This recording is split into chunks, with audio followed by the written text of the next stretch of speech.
नमस्कार, मैं doctor Rajeev Anand, MDS oral and maxillofacial surgery, Anand dental clinic, Saket, Meerut से। बच्चों के डेंटल ट्रीटमेंट से रिलेटेड इमरजेंसीज में आज डिस्कस करने जा रहा हूं।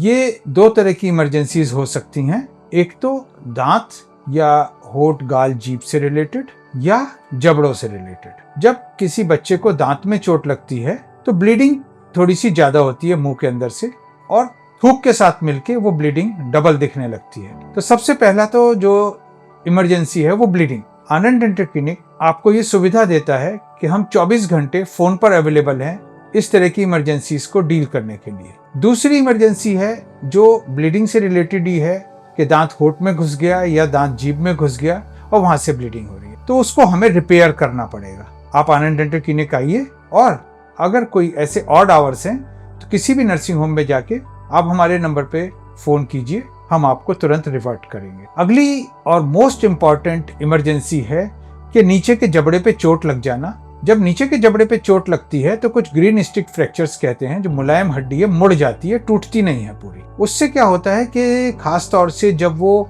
नीचे के जबड़े के जोड़ पे चोट लगती है तो वहां पे जमाव शुरू हो जाता है और मुंह खुलना धीरे धीरे कम होता है और पता ही नहीं चल पाता कि कब वो मुंह खुलना बंद हो गया, और वो ग्रोथ को भी रोक देता है नीचे के जबड़े की। शू माउथ कहते हैं, बर्ड फेसेस, जैसे छोटा हो जाता है नीचे का जबड़ा और बाकी सारे फेस की ग्रोथ उसी तरह से होती रहती है।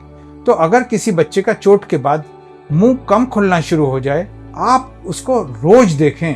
रोज मैं तो पेरेंट से ये रिक्वेस्ट करूंगा कि अगर किसी बच्चे को जबड़े पे चोट लग गई तो ऑफिस जाते हुए और ऑफिस से आके तुरंत उनका देखें कि कितना मुंह खुल रहा है। अगर ये लगे कि कम मुंह खुल रहा है तो तुरंत हमारे पास आइए, हम उसका ट्रीटमेंट करेंगे और आपको आगे के समय में होने वाली परेशानी से बचाएंगे कि बच्चे का मुंह खुलना पूरी तरह बंद हो जाए और वो बर्ड फेसेस हो जाए। अधिक जानकारी के लिए हमारी वेबसाइट ananddentalclinic.com पर विजिट करें, अन्यथा पर्सनली आनंद डेंटल क्लिनिक, साकेत, मेरठ में संपर्क करें। धन्यवाद।